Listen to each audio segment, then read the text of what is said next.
Les forces de l'ordre étaient bien présentes malgré les pluies diluviennes, car c'est la fin de l'opération Mataïro-Rofai qui a duré 15 jours. Au total, pas moins de 130 gendarmes mobilisés tous les jours avec des douaniers et le bilan est édifiant. Cette opération a permis d'interpeller 395 personnes depuis le 1er février.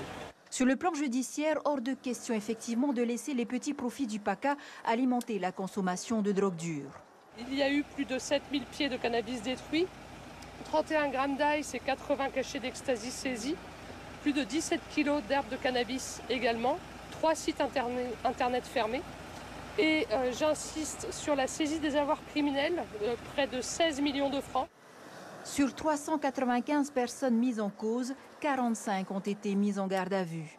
Et la cyberinvestigation a aussi permis de démanteler des ventes en ligne. En Polynésie, à titre principal, c'est l'utilisation de Facebook. On a 2 enquêteurs spécialisés au sein du commandement de la gendarmerie pour la Polynésie française qui travaillent sur Internet afin de démanteler les réseaux, c'est-à-dire de matérialiser les infractions, d'identifier les administrateurs des sites, d'identifier les principaux revendeurs et dans un 3e temps, après la phase de détection, la phase de matérialisation de l'infraction, eh bien on va les interpeller. La lutte antidrogue va encore s'intensifier dans les semaines à venir. Producteurs, dealers et consommateurs n'ont qu'à bien se tenir. Bon, alors qu'on soit bien d'accord, consommer de la drogue et produire de la drogue, c'est illégal. Voilà. Maintenant, les annonces légales étant été faites, on peut aller un peu plus loin. Je la trouve très belle cette opération de gendarmerie sur 15 jours pour choper tout ce qui est drogue en Polynésie. Alors l'ice et les drogues dures, ok. Maintenant, on va parler du PACA, ça veut dire l'herbe. Tout ça comme un peu, il y a une tolérance en Polynésie, tout le monde le sait, c'est de coutume. Alors se dire on va faire une grosse opération comme ça, on va taper dans le PACA et dans l'argent et puis on va faire gonfler nos chiffres, c'est bien beau. Quand est-ce qu'on va les taper dans les comptes offshore des politiciens polynésiens? Quand est-ce qu'on va les taper dans les caisses d'Engie qui fait de la corruption en Polynésie? Quand est-ce qu'on va mettre autant de moyens et de force pour aller taper dans le haut du panier, dans les bandits en col blanc? Parce que c'est bien beau d'aller taper le petit Mahoui qui va faire son petit PACA, qui va faire sa petite économie de subsistance. D'accord? Parce qu'il s'agit ni plus ni moins que de ça.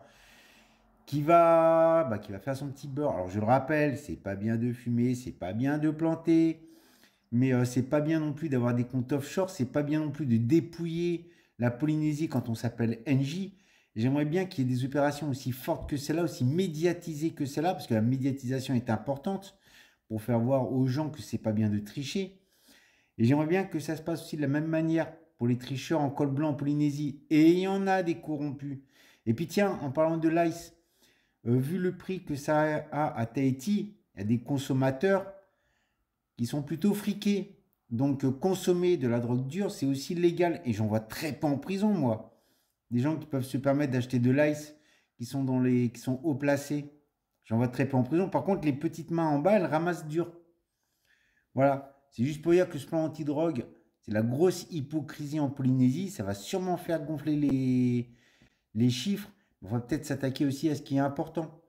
Parce que là où il y a beaucoup de trafic de drogue, de plus en plus de trafic de drogue, ce sont des pays qui sont pauvres et dont les populations pauvres essaient de trouver des moyens de substitution pour vivre.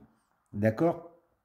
Alors les drogues dures, je suis bien d'accord, il faut taper un grand coup dedans parce que ça ramène armes, ça ramène prostitution de mineurs, ça ramène tout un tas de délinquances.